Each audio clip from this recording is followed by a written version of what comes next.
So quarter 4, just getting started. Australia versus the USA. Kai Otton taking on Kolohe and Andino in these little rip bowl conditions. Tide starting to bottom out. The wind starting to pick up as well. And we'll see if Kolohe can earn his first semifinal in France, or it will be Kai improving on his personal best. Joe Chappelle and Martin Potter watching the goofy foot. Kai Otton set up a backside snap off the lip. You can see it bottoming out underneath him, and he can't hang on. Next wave setting up for Andino. Big bowly section, a stylish hack on the open face. Drills the pocket with a roundhouse cutback. Body torque wrap on the third move and chips it shut. Amazing read from the Californian. Now paddling back out, fired up and ready for more. Kai already on board with a 4.83, and now a big score will be locking in for Andino. Yeah, how was that first turn from Kolohe Andino? We always know this kid is good in the air, and what he has been doing a lot of work on is that rail game. That opening turn was vicious as Kolohe just threw buckets in front of Kai. Kai at 4.83. Kolohe, here he goes again. Kolohe now is fired up for more. Gets a turn off the top, throw tail reversing complete. Feeling conditions get a little bit cooler now with this breeze off the ocean. So far it seems like Andino's putting the most pressure out there. Yeah, exactly right. Kolohe Andino, look at that first turn right there. Just beautiful, searing cut back into the white water. And he found a little gem. I mean, there's not many of these kind of waves out there this afternoon, but Kolohe Andino opens with an absolute bang. 7.67. That was man surfing. Amazing connection with the wall. I love that carve that Kolohe brings to the top 34. He's got a class act, a well-rounded repertoire of maneuvers. This is how the judges reacted. 2 into the 8-point range. First quarterfinal appearance since the Billabong Pro Tahiti in 2015. We'll see Andino heat up a bit more. Under priority, he'll get the snap to start. Little 1-foot section.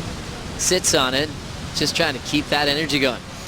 Yeah, you know, I think Kolohe understands the fact that it's going to be tough for Kai on his backhand to match that kind of surfing.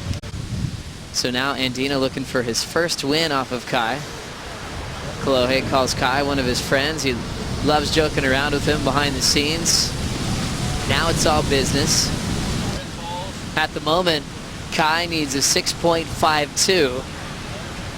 As we know how important this heat is for Kai to put himself back inside the top 22 in the world. Kolohe's just going to look at the left, not much on offer there. Wow, that wind has literally shredded the lineup. Andino has got to be even happier with the 7.67 now. Could be seeing finals date tomorrow. Yeah, that might as well be a 9, really. Kolohe up once again. Just get a quick hack through the turbulence and he's out. Good for one move. Mike Parsons done a lot of work with him. The list goes on and on from mentors like Mike Ho and Shane Beshin and the crew. Having a look now, Kolohe. Nice hack on the money. Sweeping cutback. Doing a good job to clean up these messy conditions. Traveling alongside the championship tour and going on free surfing trips with his heroes when he was about 10, 11 years of age. Kolohe up and out, now hitting the 10-minute mark.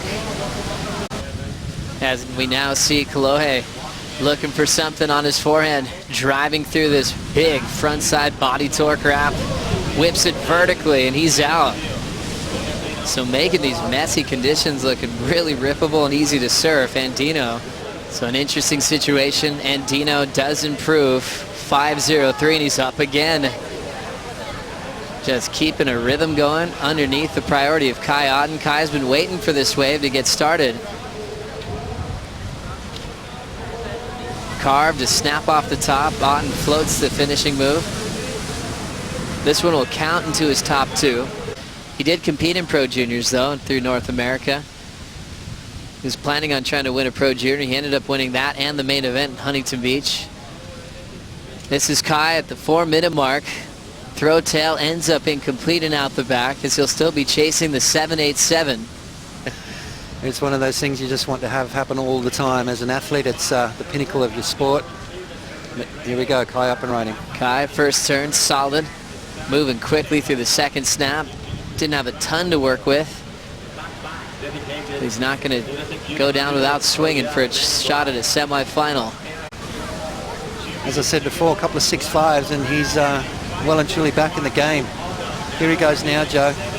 Having a look is Kai Otton, has a first section to carve through. Now chips it off the lip. Ends up sliding out on the finishing move. Down to 1:40 remaining on the clock.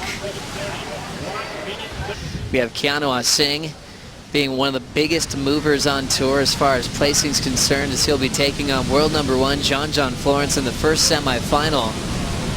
World number 2 matching John with performance is waiting for the winner of this heat as a sparring partner. Looking like Kolohe Andino might be the guy coming on finals day. We'll reassess the conditions first thing in the morning, and not so bad. So now getting down to crunch time, checking out the numbers. Andino makes it official, his first win over Kai in his career, and it'll be his first semifinal berth here at the Quiksilver Pro France.